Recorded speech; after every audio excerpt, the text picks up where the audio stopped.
I found out he was a Mafia boss 3 days after I told a room full of strangers that villains were the only honest people in fiction. 3 days later, I argued passionately that monsters deserve understanding, not condemnation. 3 days after, a man in a corner of a bookshop looked at me like I'd just unlocked something sacred inside him and whispered words that would haunt me for the rest of my life. Finally, someone who understands, but I'm getting ahead of myself. To truly understand how a 29-year-old adjunct professor with a caffeine addiction and chronically overdue library books ended up becoming the most protected woman in Chicago's criminal underworld, I need to take you back to that Tuesday evening when everything changed. When I opened my mouth to defend a fictional villain and accidentally caught the attention of a very real one. My name is Vivian Cross, and I run a book club in a shop called Chapter and Verse in Lincoln Park. Not because it pays well. It doesn't pay at all, actually. I do it because, somewhere between finishing my PhD in Victorian literature and realizing that academic careers are where idealistic dreams quietly suffocate, I discovered that discussing books with strangers was the only thing keeping me tethered to a sense of purpose. That particular Tuesday, we were discussing The Prince of Shadows, a literary thriller about a crime lord named Marcus Vane, who'd built an empire on blood and betrayal. The book had divided our club straight down the middle. Half the members thought Marcus was an irredeemable monster. The other half understood what the author was really exploring, the terrifying question of what any of us might become if circumstances demanded it. I didn't notice him come in. That's the first thing you need to understand about Dante Russo. He moves like smoke, like shadow, like something that exists in peripheral vision, until suddenly he's directly in front of you, and you realize you've been watched all along. Later, he would tell me that observing without being observed was a survival skill he'd learned before he was old enough to understand why he needed it. At the time, I just thought the corner of the poetry section was empty. The debate was heating up. Margot Chen, a corporate lawyer who treated book club like a courtroom, was making her closing arguments against Marcus Vane with the confidence of someone who'd never faced a moral dilemma more complex than choosing between salad options. "He's a murderer," she declared, her voice slicing through the comfortable murmur of the bookshop. The author gives him a tragic backstory to elicit readers' sympathy. But trauma doesn't excuse the choices we make. Marcus Vane chose violence. He chose power over principle. Defending him means defending the idea that some people exist above consequences. Heads nodded around our circle of mismatched armchairs. Margot had articulated the comfortable morality of comfortable people. The kind of ethical certainty that only survives when you've never been forced to choose between bad options and worse ones. I should have stayed quiet. My therapist, Elena, had been working with me on not always being the one to challenge assumptions, on letting other people occasionally carry the weight of intellectual dissent. But something about Margot's certainty, that polished conviction of someone who'd never had to get her hands dirty, sparked the fire I'd been carrying since childhood. "You're conflating sympathy with absolution," I said, stepping into the center of our circle. The author isn't asking us to forgive Marcus or approve of his choices. She's asking us to understand how someone becomes the villain of their own story. That's utterly different from moral endorsement. Margot's perfectly shaped eyebrows arched. Understanding is just a polite word for excusing. No. My voice came out stronger than I intended, carrying the conviction of years spent thinking about precisely this question. Understanding is how we prevent the next villain from being created. If we dismiss monsters as simply evil, as incomprehensible aberrations, we lose the ability to recognize the conditions that give rise to them. I was pacing now, the way I always did when ideas took hold of me. Marcus Vane wasn't born a crime lord, I continued. He was manufactured by a system that gave him exactly two choices: be destroyed, or become the destroyer. The tragedy isn't that he chose the wrong thing. The tragedy is that the choice existed at all. In the corner of the poetry section, a shadow shifted. Later, Dante would tell me that was the moment he sat up straighter, the moment his attention transformed from casual observation to focused intensity. At the time, I felt only a vague prickle of awareness, like being watched by something I couldn't quite see. "The book examines power structures," I said. my voice filling the space between the shelves of carefully organized fiction. Marcus operates within a world that only respects strength. In that world, showing mercy isn't a virtue. It's suicide. The author forces us to confront something we'd rather ignore. Morality is contextual. The ethical rules that govern civilized society don't apply in spaces where it has already abandoned its responsibilities. That's nihilism, Margot interrupted. You're arguing that nothing matters because situations are difficult. I turned to face her directly. I'm arguing that everything matters precisely because situations are difficult. Marcus Vane is the most moral character in that entire book, because he's the only one who honestly confronts what morality costs. The room had gone very quiet. The particular silence of people witnessing someone reveal more of themselves than perhaps they intended. Everyone else in that story hides behind institutions. I continued. They hide behind principles that someone else enforces, laws that someone else upholds.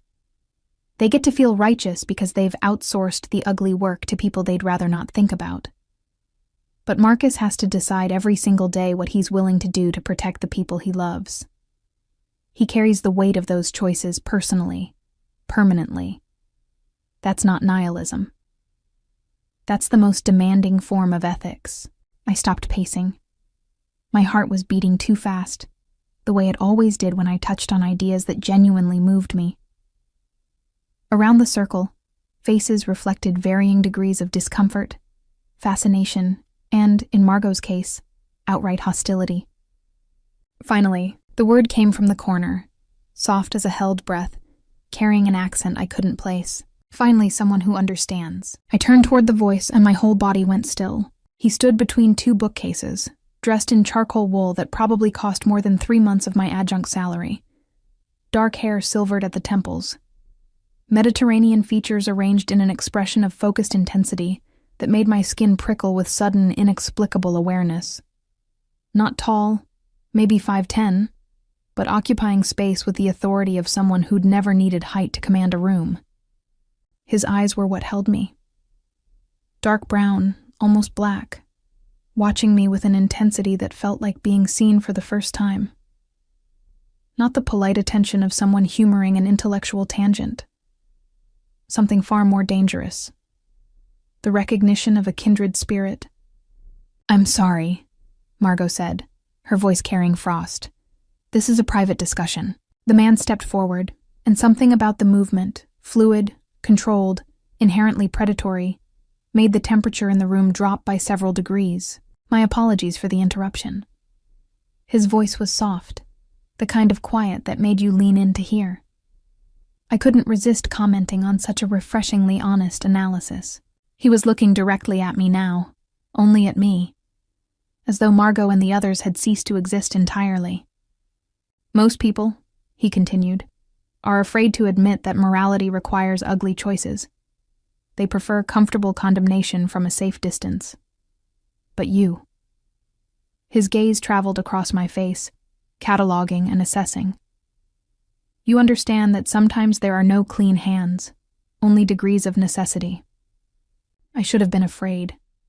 Every warning instinct I possessed should have been screaming at me to step back, to end the conversation, to recognize that this man radiated danger the way a furnace radiates heat. Instead, I heard myself say, "You sound like you're speaking from experience." His smile was a blade, barely there and twice as sharp, more than you could imagine. The book club dissolved around us like morning fog. I was vaguely aware of Margot gathering her things with pointed efficiency, of other members exchanging meaningful glances as they filtered toward the exit. But my attention remained fixed on the stranger who watched me with the patience of someone accustomed to waiting for exactly what he wanted. Cassandra, the bookshop owner, appeared at my elbow with the particular wariness of a small business owner assessing potential trouble. "We're closing in 20 minutes, she announced, her gaze flickering between the man and me in the expensive suit. Of course.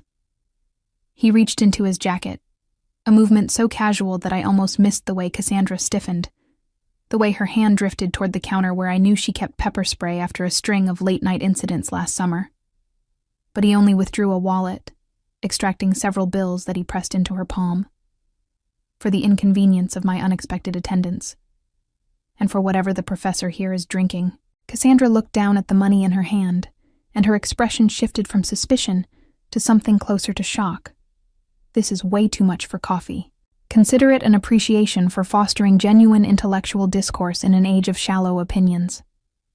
His attention returned to me, and I felt that intensity like a physical weight. May I buy you a drink, Professor Cross? I find myself hungry for conversation that doesn't bore me to death. I should have said no.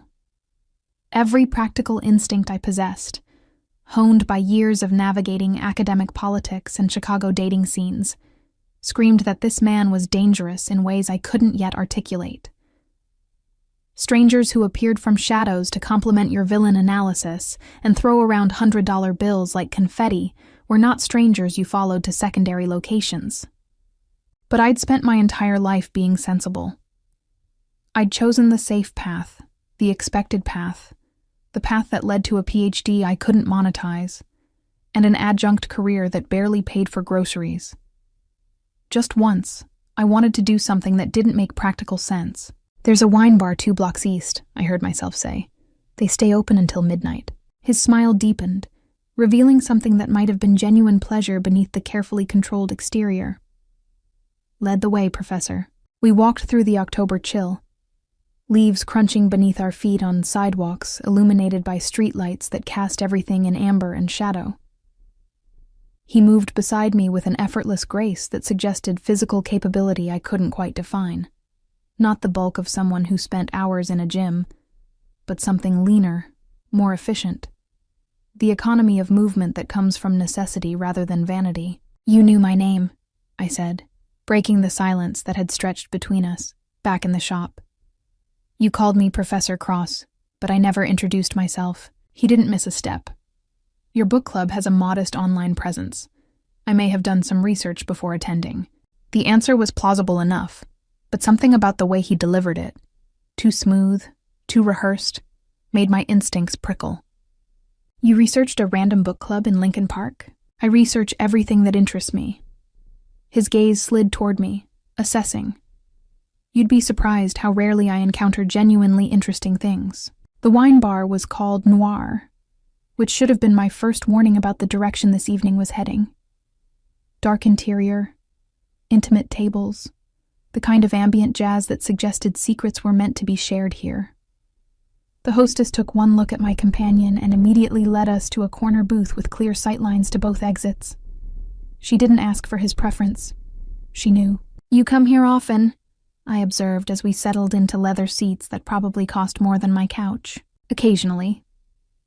He ordered a bottle of something Italian that I didn't recognize, and the sommelier practically genuflected before retreating, when I need to think without being disturbed. And yet you're here with me, disturbing your thinking. That almost smile again, blade sharp and dangerous. You are a different kind of disturbance, Professor Cross, the type I've been seeking for longer than you could know. The wine arrived with ceremony. He poured for both of us, his movements precise, practiced, entirely at odds with the casual setting. Everything about this man spoke of deliberate control, of surfaces that concealed depths I couldn't begin to fathom. You argued that villains deserve understanding rather than condemnation, he said, swirling wine in his glass with the contemplative air of someone about to ask something important. Do you believe that applies to real villains as well? Or only fictional ones? The question landed like a thrown knife, pinning me in place. That depends, I said carefully, on your definition of villain. A man who has done terrible things. His voice was soft, almost gentle, but his eyes had gone hard as obsidian. A man who has ordered violence, who has built power on foundations that polite society would find abhorrent. A man who made choices that can never be unmade, justified by circumstances that can never be fully explained. Does such a man deserve understanding? My heart was pounding now, loud enough that I wondered if he could hear it. Are we still talking about Marcus Vane? He held my gaze for a long moment, and I saw something flicker behind his carefully controlled expression. Something vulnerable, ancient, and desperately lonely. We're talking about whether understanding is possible, he said finally, when the whole truth can never be told. Whether someone like you, someone who sees the humanity in fictional monsters, could extend the same grace to a real one. The silence stretched between us, heavy with implications I wasn't sure I wanted to examine.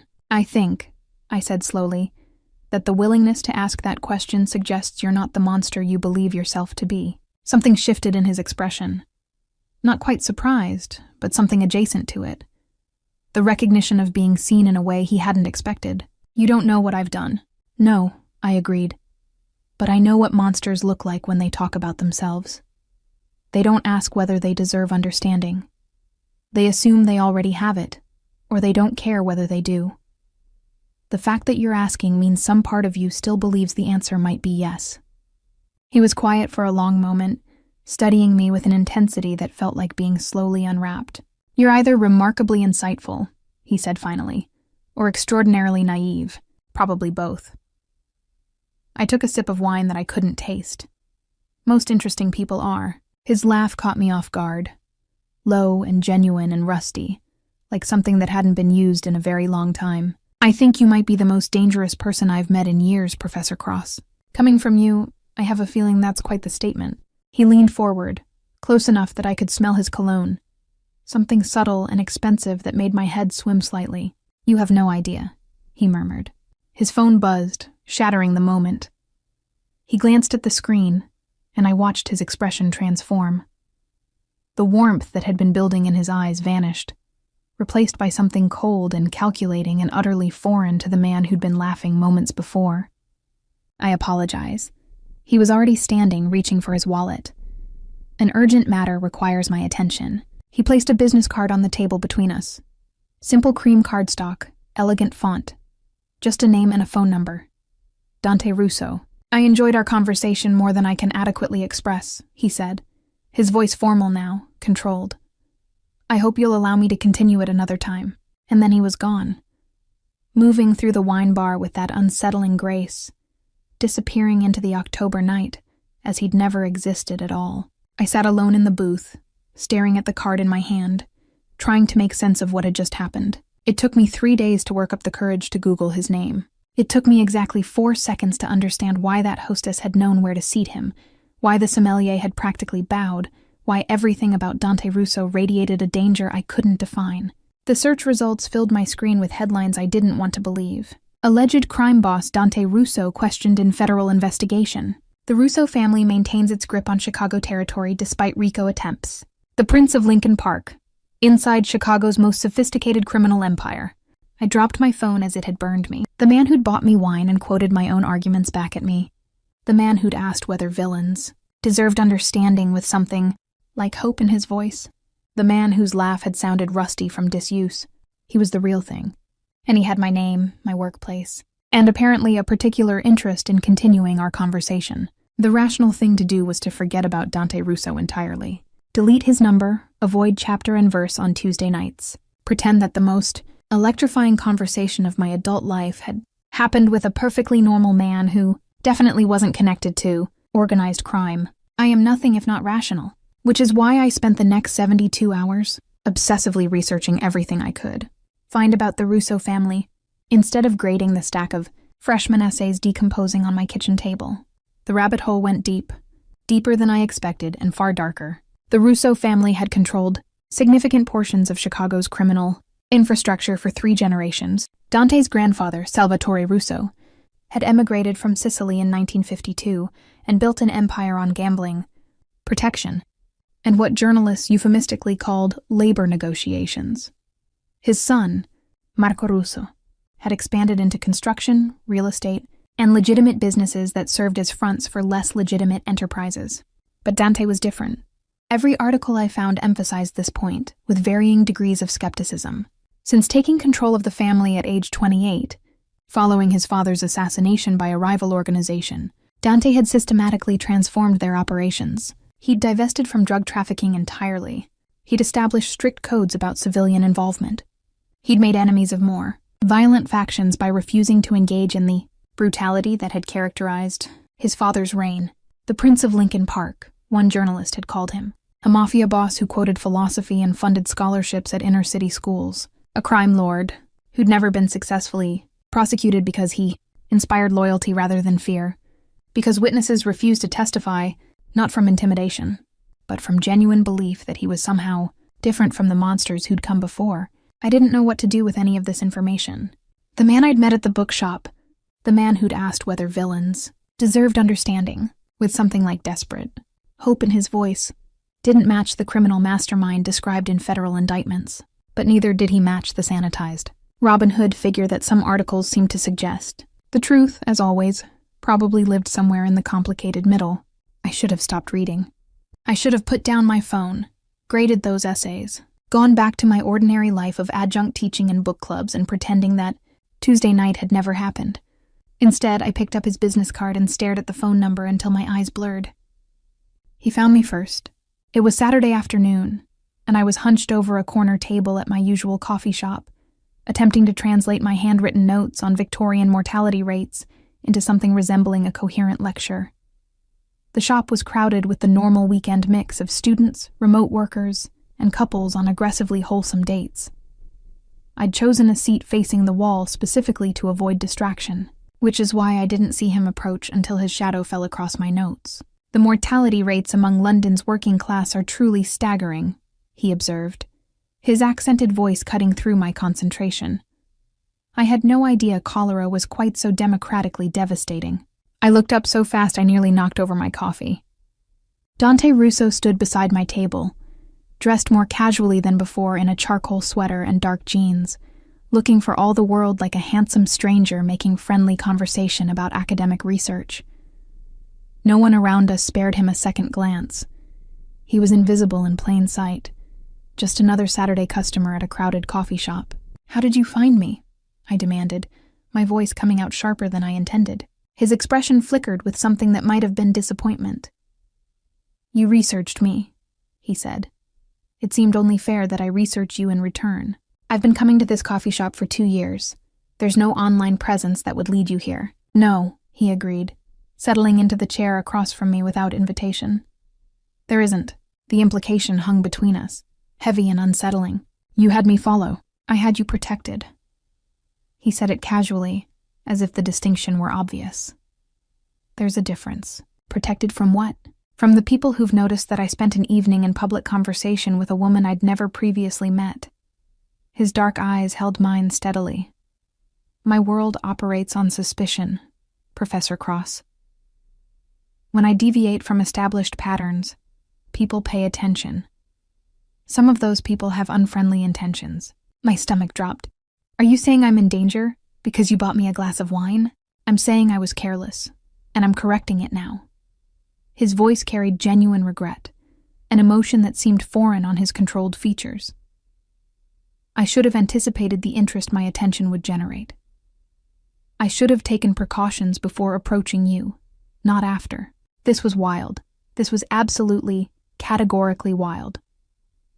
I was sitting in my neighborhood coffee shop discussing protection details with a Mafia boss, as if we were negotiating parking arrangements. "I don't want your protection," I said firmly. "I don't want anything to do with whatever world you're operating in. I think you should leave." Something shifted in his expression. Not anger exactly, but a kind of pained acceptance that made my chest tighten unexpectedly. "You researched me," he said quietly. "You know what I am." "Yes, and you're afraid." "I'm not afraid," I said, surprising myself with the truth of it. "I'm angry. I'm angry that you inserted yourself into my life without my consent. I'm angry that your attention apparently puts me at risk. And I'm angry that I still don't understand why you came to that book club in the first place." He was silent for a long moment, and I watched something war behind his eyes. Calculation versus honesty, protection versus vulnerability. Finally, he seemed to reach a decision. "I came because of a review you wrote," he said. 6 months ago, an academic journal published your analysis of villain archetypes in Victorian literature. The argument you made about society creating its own monsters, about the hypocrisy of condemning individuals while ignoring systemic failures." He paused. "I've read it perhaps 100 times. The revelation stunned me into silence. My academic work barely registered with my own department. The idea that a Mafia boss had been reading my journal articles felt like stepping into an alternate reality. "Why?" I finally managed. "Because you articulated something I've felt my entire life but could never explain." He leaned forward, intensity radiating from every line of his body. You understand that the universe doesn't draw the line between hero and villain. It's drawn by the people who get to write history. And I have spent 30 years on the wrong side of that line, doing what I believed was necessary, watching people who've done far worse receive praise, because they wear suits and sit in boardrooms instead of operating in the shadows. Are you comparing yourself to corrupt business people? I'm comparing myself to everyone who makes ugly choices and calls them necessary. His voice dropped lower, urgent with the need to be understood. Politicians who bomb civilians and call it foreign policy. Pharmaceutical executives who price medication beyond reach and call it market economics. Landlords who evict families during winter and call it property rights. The world is full of villains in respectable clothing. I had the misfortune of being born into a family that never learned to disguise its villainy as virtue. The coffee shop continued its cheerful weekend bustle around us, completely unaware that something seismic was happening at the corner table. "And what about the violence?" I asked, my voice barely above a whisper. "The people your family has hurt. The lives that ended because of decisions you made." His expression didn't flinch. "I've made choices I'll carry until I die. Some I regret. Others I would make again because the alternative was worse. I'm not asking you to absolve me, Professor Cross. I'm asking whether you meant what you said in that bookshop, whether understanding is genuinely possible, or whether your compassion for villains only extends to the fictional ones." The question cut straight through every intellectual defense I'd ever constructed. I opened my mouth to respond, but his phone buzzed with a distinctive pattern that made his entire body go rigid. He glanced at the screen, and the color drained from his face. "Get under the table," he said, his voice suddenly sharp as broken glass. "Now." "What?" The coffee shop window exploded. Glass rained across the coffee shop like deadly confetti, catching afternoon sunlight as it fell. Screams erupted from every direction, chairs scraping, bodies hitting the floor. The primal chaos of people who'd never experienced violence suddenly drowning in it. Dante moved before I could process what was happening. One moment, he was sitting across from me. The next, his body was covering mine beneath the table, his weight pressing me into the hardwood. Flora's a second shot, punched through the space where my head had been. "Stay down." His voice was calm, terrifyingly calm. Like this was Tuesday morning routine rather than attempted murder. "Don't move until I tell you." Another shot, then another. The barista was screaming, a high, thin sound that would haunt my nightmares for months. Someone near the door was crying for help, their voice wet with pain. Dante's hand found mine in the chaos, his grip firm and steadying. "Listen to me carefully," he said, his mouth close to my ear. "When I move, you stay exactly where you are. Count to 30, then crawl toward the back hallway. There's an emergency exit that leads to the alley. A black car will be waiting. Get in, do you understand? I can't just leave you here." His laugh was low and dangerous. "I've survived far worse than this, Professor. But I need to know you're safe before I can handle it properly." Before I could argue, he was gone, moving low and fast toward the shattered window, toward the source of the gunfire, toward danger rather than away from it. Every survival instinct I possessed screamed at me to run, to flee, to let him handle whatever nightmare had just erupted around us. Instead, I started counting. 1, 2, 3. More shots outside now, exchanged rather than one-sided. Dante's voice was shouting something in Italian, harsh and commanding. 7, 8, 9. A body hit the pavement outside with a sound I would never forget, heavy and final and utterly without dignity. 15, 16, 17. The screaming inside the coffee shop had faded to whimpers, survivors hiding beneath tables and behind counters afraid to move. I caught a glimpse of the barista pressed against the espresso machine, blood streaming from cuts on her arms, her eyes blank with shock. 23, 24, 25. Silence from outside. The kind of silence that follows violence, thick and ringing, waiting for the subsequent explosion. 28, 29, 30. I crawled toward the back hallway on hands and knees, broken glass biting into my palms, my professor's tweed jacket now smeared with coffee and blood that might or might not be mine. The emergency exit was exactly where Dante had said it would be. The alley beyond was narrow and dark despite the afternoon sun. The black car idled 10 feet away, its engine humming with quiet power. The rear door swung open as I approached, revealing a leather interior and a driver who didn't turn around. "Get in," a female voice commanded. "We have 90 seconds before the police arrive." I got in. The car was moving before I'd fully closed the door, accelerating through back streets with the confidence of someone who'd memorized every possible escape route. I caught glimpses of the coffee shop receding in the side mirror, of flashing lights approaching from multiple directions, of the chaos I'd somehow survived. "You're bleeding," the woman observed, her eyes finding mine in the rearview mirror. I looked down at my hands, at the glass shards embedded in my palms, at the blood dripping onto leather seats that probably cost more than my car. "Oh," I said stupidly, "yes, there's a first aid kit under the seat." She took a corner at speed, throwing me against the door. "We'll handle proper medical attention once we're secure." "Where's Dante?" "Handling the situation." "Is he okay?" Her silence stretched long enough to become an answer I didn't want. The safe house was a brownstone, in a neighborhood I didn't recognize. Expensive and anonymous. The kind of place wealthy people maintained for reasons they never explained to anyone. The woman, who introduced herself only as Sarah, led me through a security system that required 3 separate codes and a biometric scan. Inside was sparse but comfortable. Hardwood floors, minimal furniture. The feeling of a space designed for function rather than living. "Sit," Sarah commanded, gesturing toward a leather couch. "Let me see your hands." She worked in efficient silence, extracting glass fragments with tweezers and applying antiseptic that burned like fire. I studied her while she worked, trying to place her in the hierarchy of Dante's world. Late 20s, athletic build, dark hair pulled back in a practical ponytail. She moved with the same controlled grace Dante possessed, the economy of someone trained to be dangerous. "How long have you worked for him?" I asked, more to break the silence than from genuine curiosity. 12 years. She didn't look up from her work since I was 16. That's very young to join a criminal organization. Her hands stilled for just a moment. "I didn't join. I was recruited."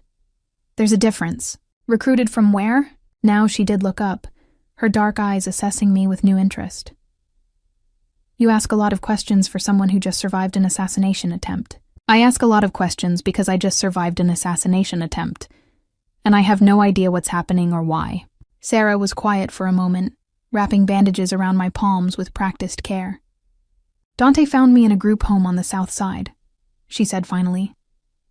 "I'd aged out of foster care with no prospects, no education, no future. The options for girls like me were limited, and none of them were good.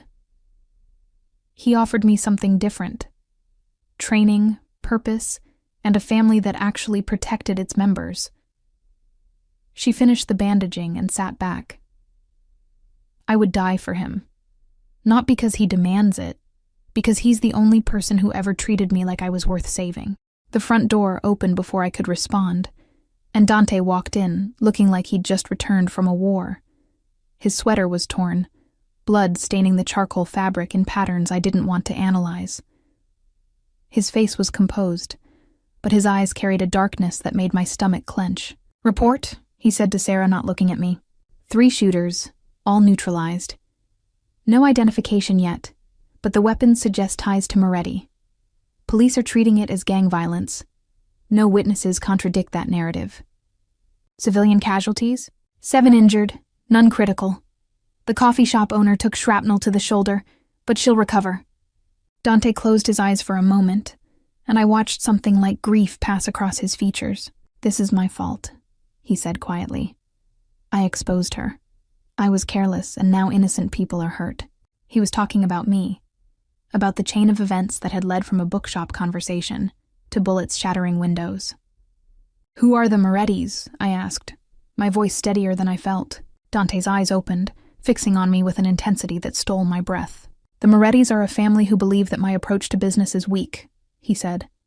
"They think I've gone soft. My refusal to engage in certain activities makes me vulnerable. They've been looking for leverage against me for years. And now, thanks to my own foolishness, they believe they've found it. Me, I'm the leverage." He crossed the room to stand before me, close enough that I could smell smoke and copper on his skin. "I'm sorry," he said, and the words carried weight I hadn't expected. "I never intended to put you in danger. I only wanted to talk to someone who might understand." "Well," I said, hearing the hysteria creeping into my voice, "we've certainly moved beyond talking at this point." His expression cracked, just slightly, revealing something vulnerable beneath the controlled surface. "I can make arrangements for you to disappear," he said quietly. New identity, new location, enough money to start over somewhere the Morettis will never find you. You can walk away from this right now and never look back. It was the rational choice, the smart choice, the choice that any sensible person would make without hesitation. I looked at my bandaged hands, at the blood on my ruined jacket, at the man standing before me who'd thrown himself over my body without hesitation when bullets started flying.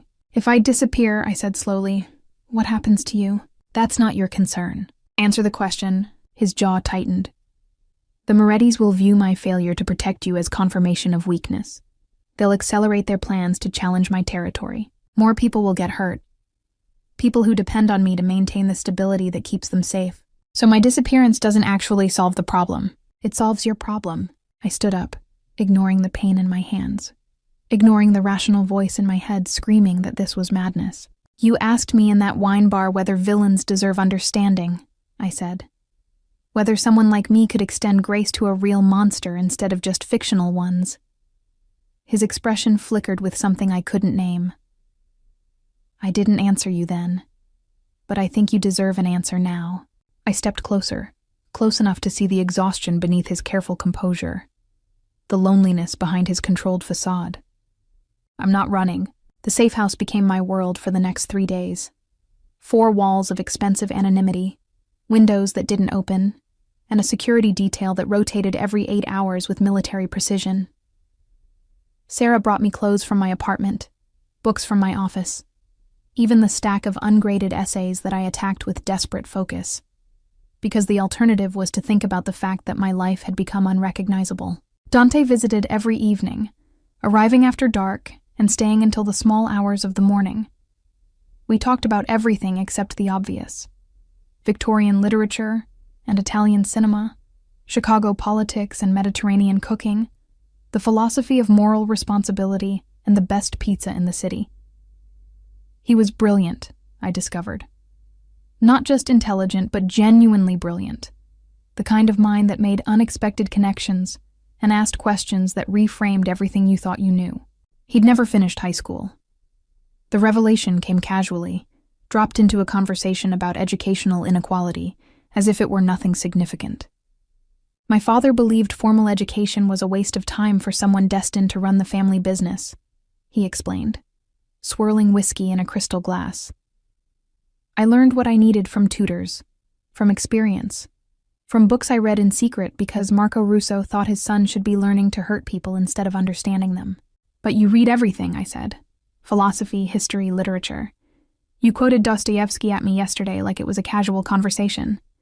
I read everything because I was trying to understand how I ended up in a life I never chose. His eyes found mine across the dimly lit room. When you're born into violence, you either embrace it without question, or you spend your entire existence trying to find another way. I chose the latter.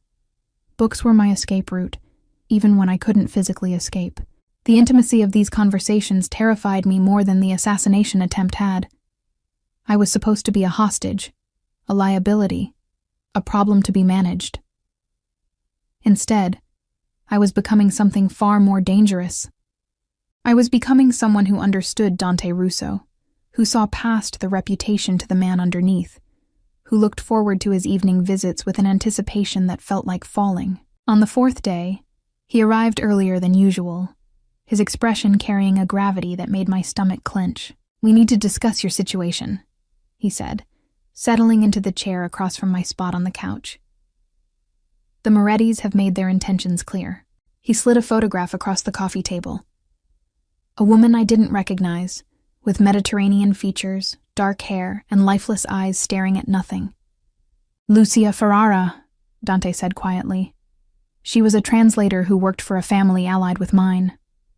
The Morettis suspected she was passing information, though she wasn't. They made an example of her to send a message about what happens to women who get too close to their enemies. My throat constricted. And you're showing me this because you need to understand what we're dealing with. His voice carried no emotion, but his hands had tightened into fists. The Morettis don't operate by the rules I've tried to establish. They don't distinguish between combatants and civilians, between legitimate targets and innocent bystanders. To them, you're not a person. You're a pressure point.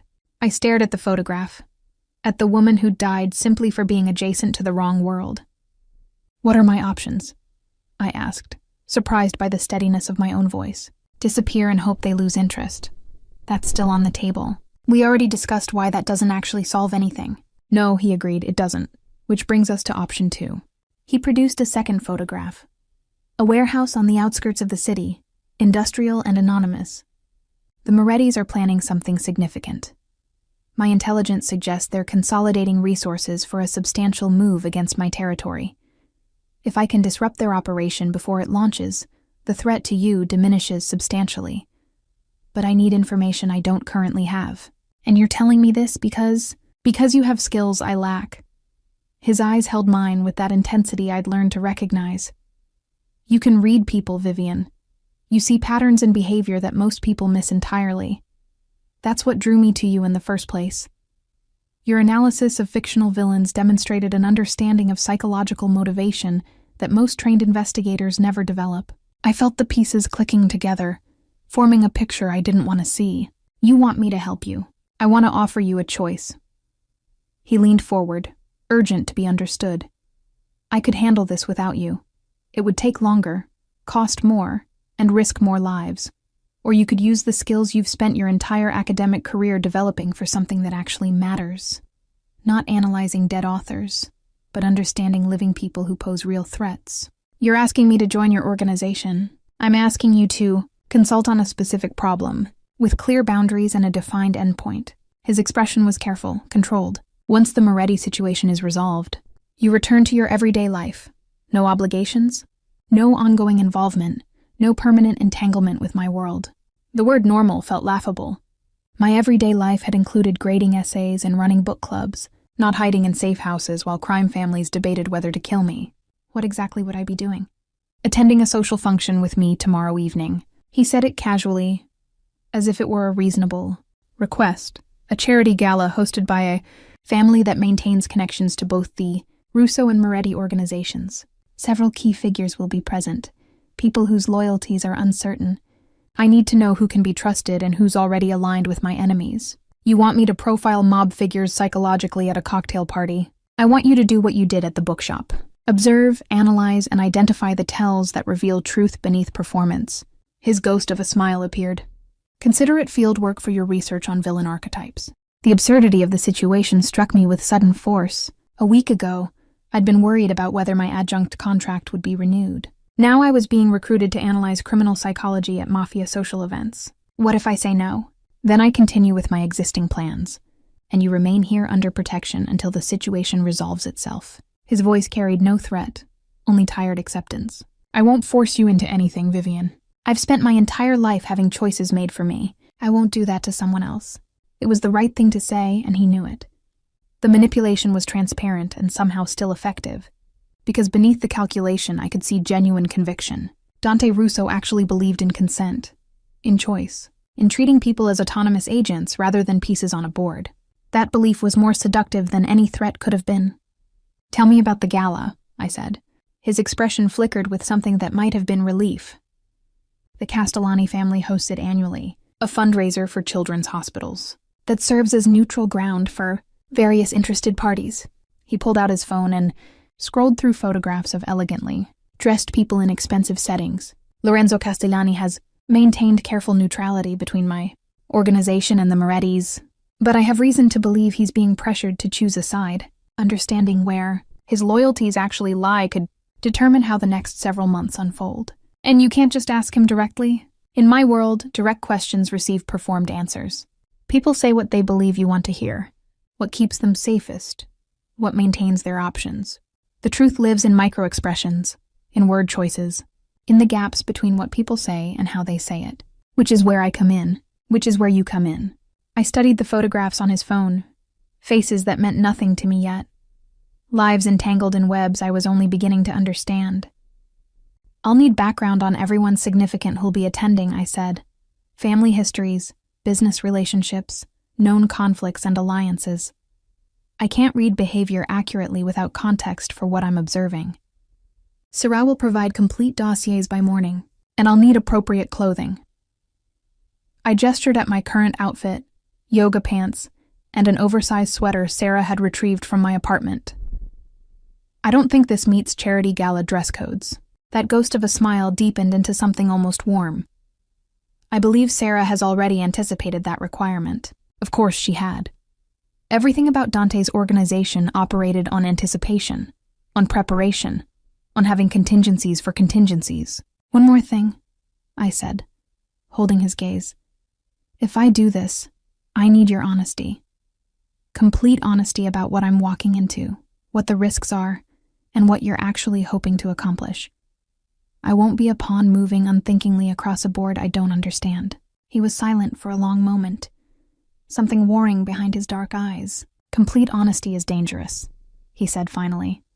Once you know certain things, you can't unknow them. The information itself becomes a liability. Then I need to trust that you'll tell me what I need to know and protect me from what I don't. I held his gaze steadily. Can you do that? Another long silence. Then, slowly, he nodded. I can try. It wasn't the commitment I'd asked for, but from a man who'd spent his entire life trusting no one, it felt like more than I had any right to expect. The dossiers arrived at dawn, delivered by Sarah with her usual efficient silence. I spent the entire day reading, memorizing names and faces and relationship webs, building psychological profiles of people I'd never met, based on their histories and known behaviors. It was the most engaging academic work I'd done in years, I realized with uncomfortable irony. More engaging than any journal article, conference paper, or lecture preparation. Sarah interrupted my studies in the late afternoon, carrying a garment bag and a case that I assumed contained makeup.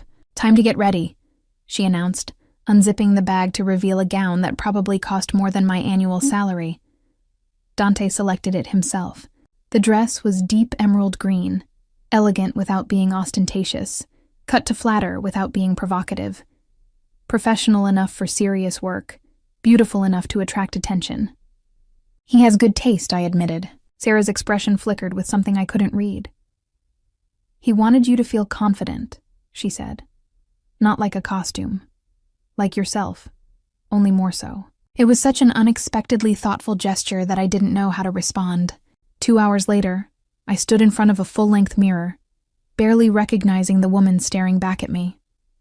Sarah had worked magic with makeup and hair, transforming my usual academic dishevelment into something polished and commanding.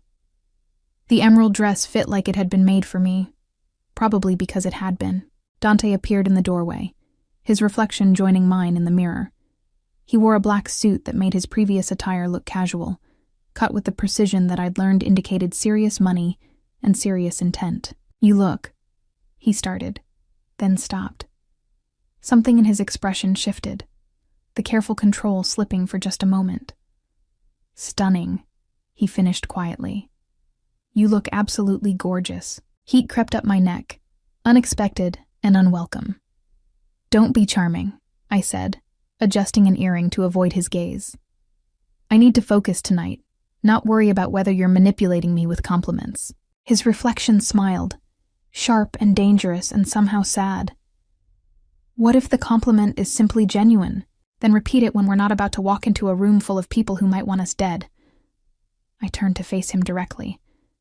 It'll mean more if I survive to hear it. His smile faded, replaced by something fierce and protective. You'll survive, he said. I'll make sure of it. The Castellani estate sprawled across 20 acres of manicured lakefront property, the kind of old money elegance that whispered rather than shouted its wealth. As our car approached the main entrance, I counted security personnel positioned at strategic intervals, their formal attire doing nothing to disguise the alertness in their postures. Lorenzo Castellani takes neutrality seriously, Dante observed, following my gaze. Armed guards from 3 different organizations, none permitted to carry weapons inside. He pulled back his jacket to reveal an empty holster. Even I comply with his rules on his territory. And if something goes wrong inside, then we rely on wit rather than weaponry. His ghost of a smile appeared. I suspect you'll find that more comfortable than the alternative. The ballroom was a cathedral of crystal and candlelight, designed to make everyone inside feel simultaneously important and slightly inadequate. Hundreds of guests circulated in carefully choreographed patterns, their conversations creating a constant hum beneath the string quartet playing something classical and forgettable. I spotted our first target almost immediately. Lorenzo Castellani held court near the center of the room, a silver-haired patriarch whose easy smile and relaxed posture spoke of absolute confidence in his own domain. He was flanked by two younger men I recognized from the dossiers as his sons, both watching the crowd with the sharp attention of people assessing threats and opportunities simultaneously. "Initial impressions," Dante murmured, his hand resting lightly on my lower back as we moved through the crowd. "He's performing comfort he doesn't feel," I said quietly. "Watch his left hand. He keeps touching his watch, even though it doesn't need adjusting. Classic self-soothing behavior. Something has him worried." "The sons?" "The older one, Marco, is genuinely relaxed. He's confident in his position, sure of outcomes. But the younger one, Tommaso, keeps glancing toward the east entrance. He's waiting for someone specific, and he's not sure whether their arrival will be good or bad news." Dante's hand tightened slightly on my back. "The east entrance is where the Moretti delegation will enter." I filed that information away, adjusting my mental profile of Tommaso Castellani. Possible Moretti sympathizer, or possibly just someone who understood that the Moretti arrival would shift the room's dynamics in unpredictable ways. We made our way toward Lorenzo, Dante greeting acquaintances with the practiced ease of someone who'd spent a lifetime navigating social minefields. I observed everything, cataloging behavioral data like a researcher documenting a new species. The way conversations shifted when we approached. The micro-expressions of fear, respect, curiosity, and calculation that flickered across faces before social masks slammed back into place. "Dante," Lorenzo Castellani's voice carried genuine warmth as we reached his circle. "It's been too long. And who is this vision you've brought to grace my humble gathering?" "Professor Vivian Cross," Dante said smoothly. "She's consulting on some business matters for me." "Vivian, this is Lorenzo Castellani, our generous host." "Professor." Lorenzo took my hand with old-world courtesy. "What field of study captures your expertise?" "Victorian literature and criminal psychology," I said, overseeing his reaction. Though I'm beginning to think those fields overlap more than most people realize. Lorenzo's smile widened, but his eyes sharpened with new interest. A fascinating combination. "Tell me, Professor, what does criminal psychology teach us about human nature that literature does not?" "Literature shows us what we wish human nature could be. Psychology shows us what it actually is." I held his gaze steadily. The most interesting work happens in the space between those two truths. Something flickered across Lorenzo's face. Approval, perhaps? Or recognition? I felt Dante's hand press slightly against my back. A silent acknowledgement that I'd said exactly the right thing. "You must join us for dinner," Lorenzo said. I find myself suddenly curious about the space between truths. We would be honored. As we moved away, Dante leaned close to my ear. "You impressed him. That's not easy to do." "He's testing us," I replied quietly. "That invitation wasn't hospitality. He wants to observe us in a more intimate setting, see how we interact when we think we're among allies." "And what will he see?" I glanced up at Dante's profile, sharp and controlled in the candlelight. "That depends on how good we are at performing whatever story we want him to believe." His ghost of a smile carried an edge I hadn't seen before. "Then let's give him a story worth believing." The east entrance opened, and the room's energy shifted like a current changing direction. I didn't need to ask who had arrived. The reaction rippled through the crowd in waves of tension and forced casualness. Vittorio Moretti entered like a man who owned every room he walked into, regardless of whose name was on the deed. Shorter than I expected, compact and powerful, with silver hair swept back from a face that reminded me of a Renaissance portrait of a particularly ruthless pope. His entourage spread behind him in practiced formation. Beautiful women and dangerous men arranged for maximum visual impact. "That's him," Dante said unnecessarily. "And the woman on his right is his daughter, Isabella. She handles most of their legitimate business interests." Isabella Moretti was striking rather than beautiful, with sharp features and intelligent eyes that swept the room with the same analytical intensity I'd been employing all evening. When her gaze found us, it lingered for a moment longer than coincidence would explain. "She knows who I am," I said. "She knows who everyone is." Dante's voice carried grudging respect. "Isabella is the most dangerous person in their organization, and most people never realize it because they're too busy underestimating women in this world. And Vittorio? Watch him interact with Lorenzo. That will tell us more than any dossier." We positioned ourselves near enough to observe without appearing to eavesdrop. Lorenzo greeted Vittorio with the same warm courtesy he'd shown Dante, but I caught the differences immediately. The tension in his shoulders, the slightly too bright smile, the way he positioned his sons as a subtle barrier between himself and the Moretti patriarch. "He's afraid," I murmured. "Not of Vittorio personally, but of what Vittorio represents. He's been given an ultimatum of some kind, and tonight is connected to his response." Dante absorbed this with a slight nod. "Can you determine which way he's leaning?" "Not yet. But Tommaso knows something. Watch how he keeps catching Isabella's eye. There's personal history there, and it's affecting his judgment." As if summoned by my observation, Tommaso Castellani detached himself from his father's group and began making his way through the crowd. His trajectory would bring him directly past us. "Dante," he said, his voice carrying forced casualness, "I didn't expect to see you tonight." "Lorenzo's neutrality extends to his guest list," Dante replied smoothly. "As you well know." Tommaso's eyes flickered to me with poorly disguised curiosity. "And your companion?" "Professor Cross is helping me with a research project." "Research." Tommaso's smile didn't reach his eyes. "Is that what we're calling it now?" The insinuation hung in the air, ugly and deliberate. I felt Dante tense beside me, felt the violence coiling beneath his controlled exterior. "Your manners are slipping, Tommaso," I said, before Dante could respond. "Whatever history you have with Dante, it doesn't excuse addressing a stranger with disrespect, particularly at your father's event." Something shifted in Tommaso's expression, surprise perhaps at being called out so directly. "My apologies, Professor." He didn't sound apologetic. "I meant no offense." "Of course you did," I replied calmly. "But I'm choosing to accept your apology anyway, because this evening seems complicated enough without adding unnecessary conflict." Tommaso stared at me for a long moment, reassessing whatever assumptions he'd made. Then, unexpectedly, he laughed. "I see why you brought her," he said to Dante. "She's more dangerous than she looks." "Most valuable things are," Dante replied.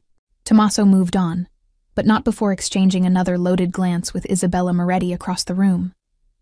"That was reckless," Dante said quietly. "That was necessary." I kept my voice low, my expression pleasant for any observers.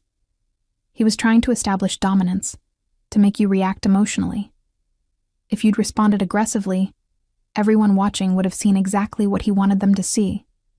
A volatile leader who can be provoked into mistakes. Dante was silent for a moment. And what do they see now? A united front that can't be easily destabilized. I glanced up at him. Also, his reaction confirmed something important. He's not neutral, not anymore. He's chosen a side, and he's anxious for the conflict to begin so he can stop pretending otherwise. Which side? The answer came before I could speculate, delivered by Isabella Moretti herself. "Mr. Russo," she said, appearing beside us with the silent grace of someone trained to move undetected. "And the famous Professor Cross. I've heard so much about you." "Famous seems like an overstatement," I said carefully. "We've never met." "We haven't met personally, no. But your academic work has made quite an impression on certain interested parties." She smiled, and it was the smile of a predator recognizing prey. "Your analysis of villain archetypes, specifically. Some people found it very illuminating. The temperature seemed to drop several degrees." Isabella knew about the journal article, the same one that had initially drawn Dante's attention, which meant the Morettis had been watching me even before the coffee shop attack. "I'm flattered by the interest," I managed. "Academic work rarely finds such engaged readers." "Oh, we're very engaged, Professor." Isabella's smile widened. "In fact, we were hoping to discuss some of your theories in greater detail, perhaps somewhere more private than a crowded ballroom." The invitation was obviously a trap. But declining might be worse. might signal fear that would only encourage further aggression. "I'd be happy to discuss my work," I said, feeling Dante's tension beside me. "But I'm afraid my schedule is rather complicated at the moment. Perhaps we could arrange something for after the current consulting project concludes." "Of course." Isabella produced a card from somewhere, pressing it into my palm with fingers that lingered just slightly too long. "When your schedule clears." "I'm very patient, Professor. It's one of my best qualities." She disappeared back into the crowd, leaving behind the faint scent of expensive perfume and unmistakable threat. "We need to leave," Dante said quietly. "Not yet." I was watching Lorenzo Castellani, watching how his expression had shifted during Isabella's approach. He saw that interaction. He's processing it right now, trying to determine what it means. "And what does it mean?" "It means the Morettis are more interested in me than the simple leverage you described." Isabella didn't come over to intimidate. She came to recruit. Dante went very still. "Explain." "She mentioned my academic work specifically, the villain analysis.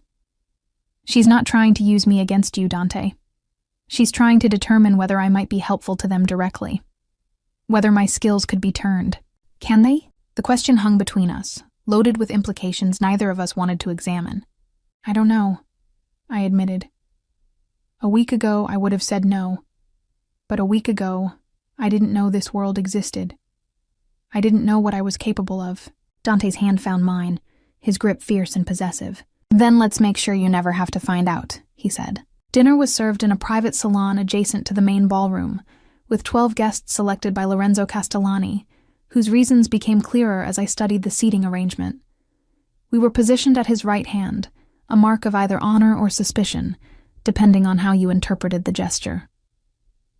Vittorio Moretti sat directly across, his daughter Isabella beside him, their placement creating a visual confrontation that felt entirely deliberate. The other guests formed a careful balance of aligned and neutral parties. I recognized faces from the dossiers, power brokers and decision-makers whose loyalties would shape whatever conflict was brewing beneath the surface of civilized conversation. The soup course arrived with a discussion of charitable initiatives, a safe territory that allowed everyone to perform generosity while assessing enemies. I used the time to observe, building behavioral profiles of each guest based on their micro-expressions and verbal patterns. Lorenzo himself remained the most difficult to read. His performance of relaxed hospitality was nearly flawless, but I'd caught enough tells earlier to know that something significant was weighing on him. The question was whether he'd already made his decision, or whether tonight was genuinely about gathering information before committing. "Professor Cross," Vittorio Moretti's voice cut through the ambient conversation, drawing every eye to our end of the table. "My daughter tells me you've written extensively about the psychology of villains, a fascinating subject for an academic." "All subjects are academic until they become personal," I replied carefully. "That's the point of study. Understanding things before we're forced to experience them directly." Vittorio's smile didn't reach his eyes. "And what has your study taught you? Are villains born or made?" The question was obviously a trap. Any answer could be twisted to serve his purposes. But refusing to engage would signal weakness, and I'd already learned that weakness in this world invited destruction. "Neither," I said. "Villains are chosen." A murmur rippled around the table. Even Dante shifted slightly beside me, his attention sharpening. "Explain," Vittorio commanded. "Every person at this table has faced moments where they had to choose between competing values." I let my gaze sweep across the assembled guests, making eye contact with each in turn. Loyalty or survival, justice or mercy, principle or pragmatism. The people we call villains are simply those who made choices that the powerful found inconvenient to accept. "You're suggesting villainy is a matter of perspective," Lorenzo said, his tone carefully neutral. "That there's no objective moral truth. I'm suggesting that objective moral truth is a luxury afforded to those who've never had to make impossible decisions." I held Lorenzo's gaze steadily. Easy to condemn violence when you've never faced a situation where violence was the only path to survival. Easy to preach forgiveness when you've never lost someone to cruelty that forgiveness would only enable. The table had gone very quiet. I could feel the tension radiating from multiple directions, alliances and enmities crystallizing around my words. The professor makes an interesting point, Isabella Moretti said smoothly. But surely some choices are simply wrong. Murder, for instance. Surely we can agree that taking a life crosses a line that context cannot excuse. Can we? I turned to face her directly. What about a mother who kills to protect her children? A soldier who kills to defend her country? An executioner who kills because the law demands it? We've carved out countless exceptions to the prohibition against killing, all of them justified by context and necessity. The only real question is who decides which exceptions are legitimate. And who do you believe should make that decision, Professor? Vittorio's voice carried a new edge, the casual curiosity sharpening into something more dangerous, the people who have to live with the consequences. I didn't flinch from his stare. Not distant authorities applying abstract principles. Not comfortable observers who've never faced the choices being judged. The people whose hands get dirty, who carry the weight of what they've done, who have to look at themselves in the mirror every morning and find a way to keep going. Silence held for a long moment. Then Lorenzo Castellani began to laugh. Dante, he said, raising his wine glass in a toast. Wherever did you find this woman? She's magnificent. The tension didn't disappear, but it shifted, redirected by Lorenzo's deliberate intervention. Conversation resumed around the table, but I could feel the recalibrations happening in real time. My little speech had landed somewhere significant, had touched on something that mattered to the people in this room in ways I was only beginning to understand. Dante's hand found my knee beneath the table, his touch carrying a message I couldn't quite decipher.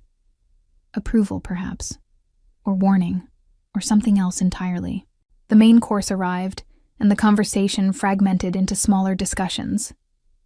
I found myself drawn into an exchange with the woman on my right, a financier named Carmela, whose connections to various organizations made her a valuable source of neutral intelligence.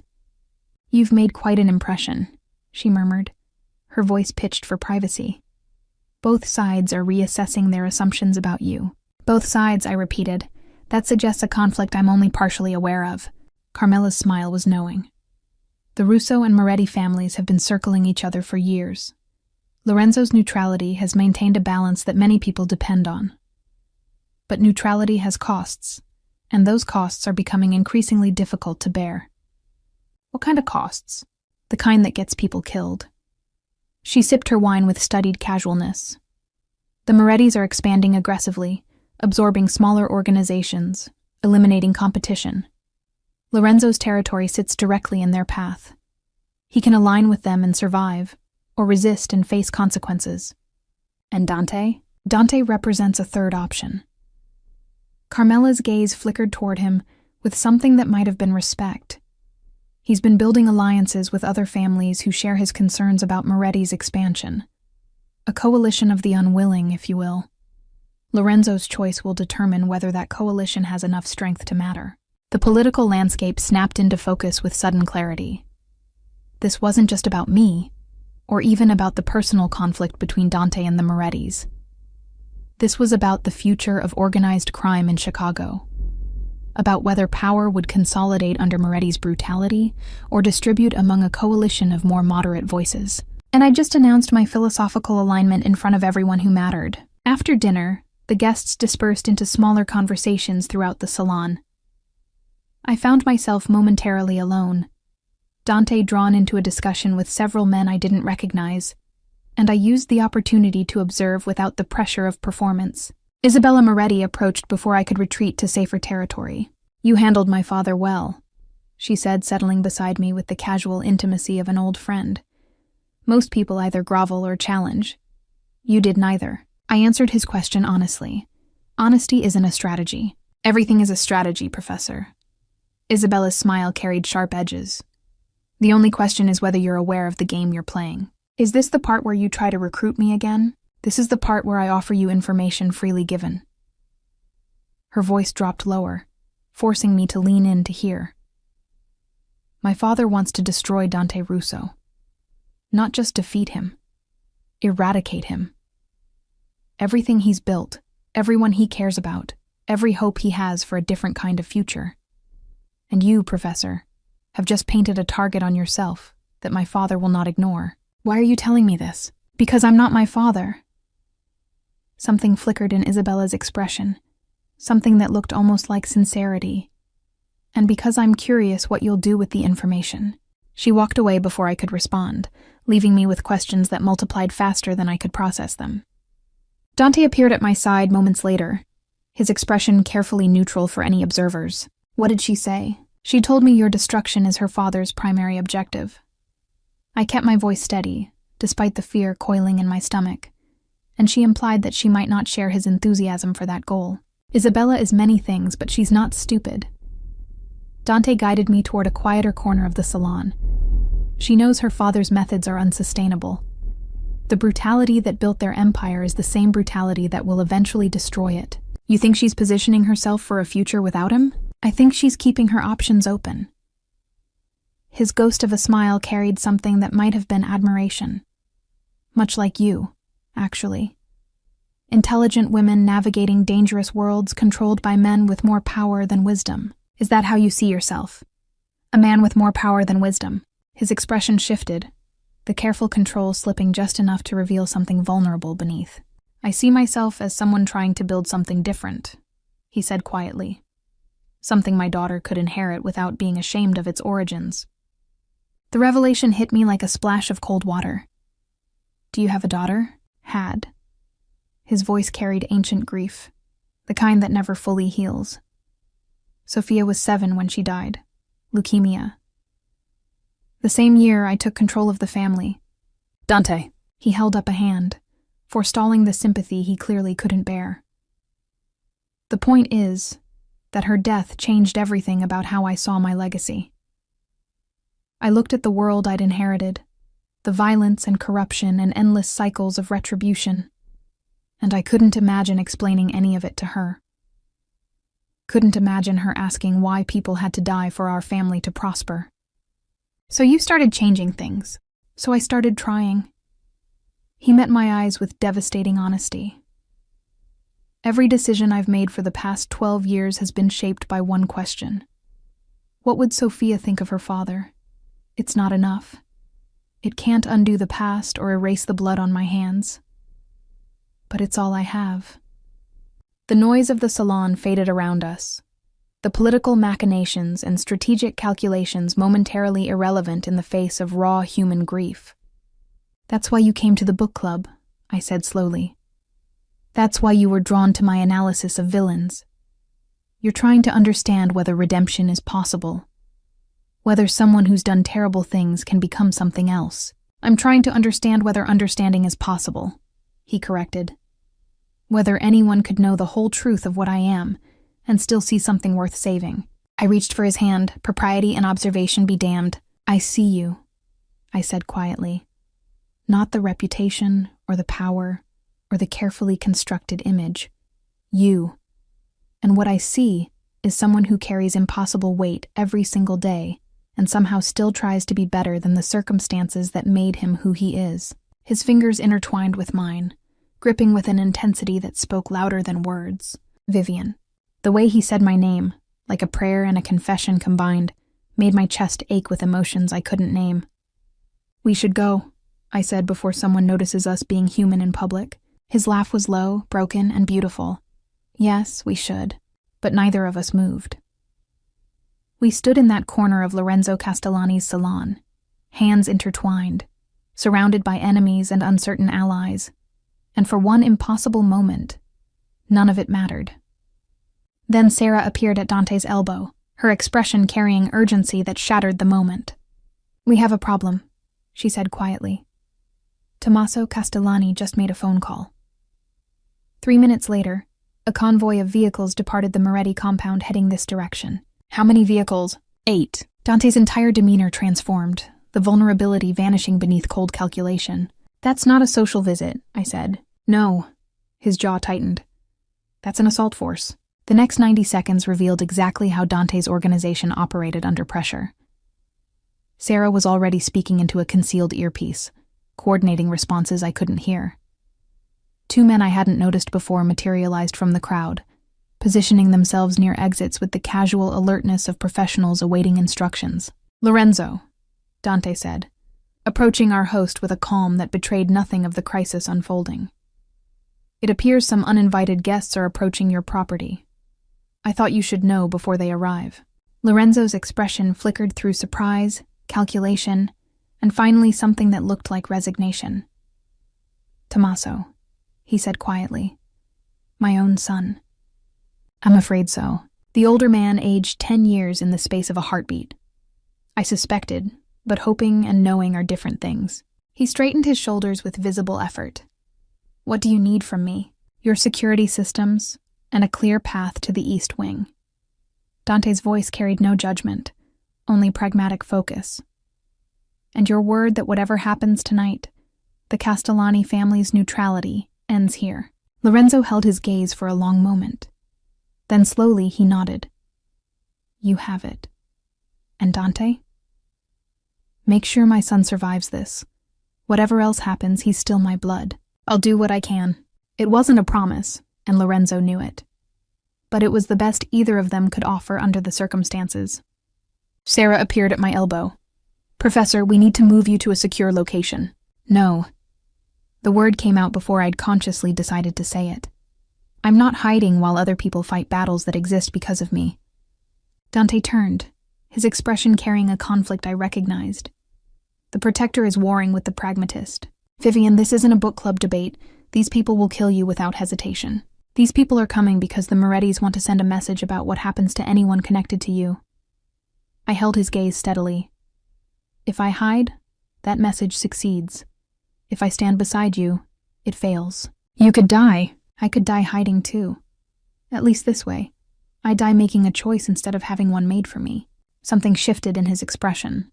Respect, perhaps, or recognition of a kindred spirit who understood that some things mattered more than survival. Stay close to Sarah, he said finally. Do exactly what she tells you. And if things go badly, you run.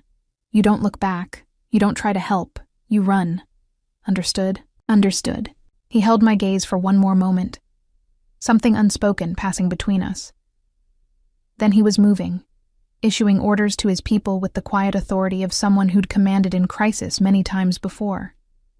The east wing of the Castellani estate was designed for defensive purposes, whether intentionally or not.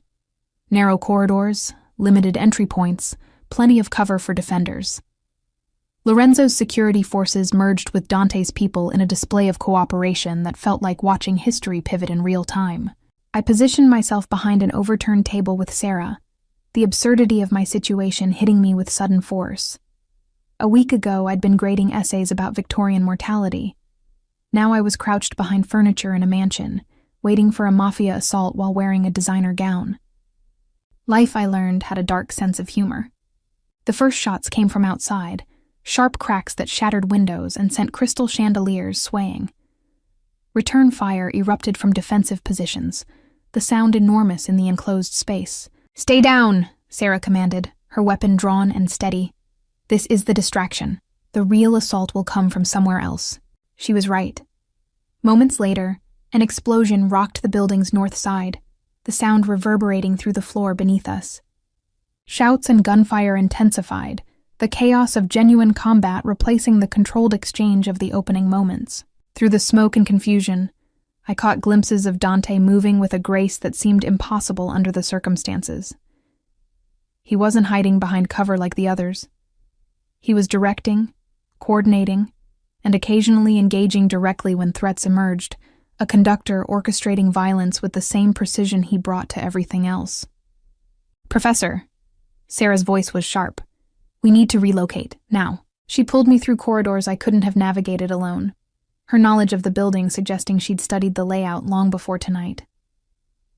We passed bodies I tried not to look at, heard sounds I tried not to process, and moved through a nightmare that felt simultaneously endless and instantaneous. We emerged into what appeared to be a service kitchen, with commercial equipment gleaming under emergency lighting. Sarah pressed me against a wall, her body positioning creating a shield I hadn't asked for. There's a vehicle waiting in the service entrance, she said. If we get separated, you go directly there. The driver knows to take you somewhere safe. I'm not leaving without Dante. You'll do what's necessary to survive. Her voice carried no room for argument. That's what he would want. That's what I'm ordering you to do. Before I could respond, the kitchen door exploded inward. Tommaso Castellani stood in the doorway, weapon raised, his face twisted with something that looked like desperate grief. Behind him, 2 men in tactical gear covered the room with automatic weapons. "Professor Cross," Tommaso said, his voice carrying a strange calm. "You're coming with me." Sarah moved before I could process what was happening, her body interposing between me and the threat. "I won't let you take her. You're outnumbered and outgunned. Lower your weapon." Sarah fired twice, dropping one of the tactical operators before the other returned fire. She staggered, hit somewhere I couldn't see, but stayed on her feet. "Run!" she commanded. "Now!" I couldn't move. Fear and shock had frozen me in place, my academic training utterly useless in the face of genuine violence. Tommaso advanced, weapon steady. "The Morettis are offering a simple exchange," he said. "You for peace. Your life for an end to this conflict. It's not personal, Professor. It's just business. Everything is personal." Dante's voice came from somewhere behind Tommaso, cold and precise, especially business. Tommaso spun, but Dante was already moving. The next few seconds blurred into a sequence of violence I couldn't track, bodies impacting, weapons discharging, the sound of bone meeting bone. When clarity returned, Dante stood over Tommaso's prone form, his face bloody and his breathing ragged, but unmistakably victorious. "Sarah," he said. "I'm fine." She didn't sound fine, but she was standing, flesh wound. Dante's eyes found mine, conducting an assessment that seemed to catalog every detail of my condition. "Are you not hurt?" "I'm not hurt. Good." He turned back to Tommaso, who was groaning on the floor but conscious. "Now, we're going to have a conversation about your choice of allies. The aftermath of violence is never as clean as fiction suggests. There were wounds to treat, bodies to manage, and explanations to construct for authorities who would inevitably investigate. I watched Dante navigate all of it with the exhausted competence of someone who'd done this too many times before. Lorenzo Castellani sat with his son in a small study, their conversation hidden behind closed doors. Whatever passed between them, Tommaso emerged looking broken in ways that had nothing to do with physical injuries. The Moretti assault force had retreated when it became clear the operation had failed. Vittorio's gamble had cost him soldiers, resources, and most importantly, his claim to inevitability. He could be fought. He could be beaten. That knowledge would spread through the criminal underworld like wildfire. "You should sleep," Dante said, finding me in the library where I'd retreated to process everything that had happened. "It's nearly dawn. I don't think I can." I stared at shelves of leather-bound books that suddenly seemed like artifacts from another world. Every time I close my eyes, I see Sarah getting shot. I see you fighting Tommaso. I see all of it. That's normal. He settled into the chair beside mine, close enough to touch but not touching. The first time is always the worst. It gets easier. Does it?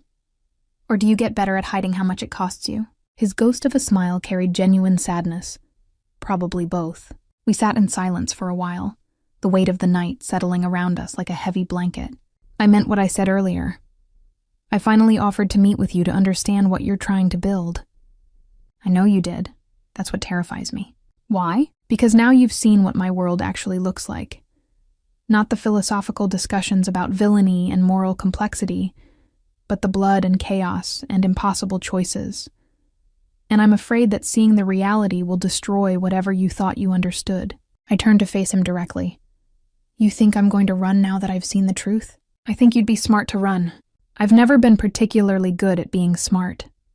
I reached for his hand, intertwining our fingers the way we had at the gala before everything fell apart. I'm better at being stubborn.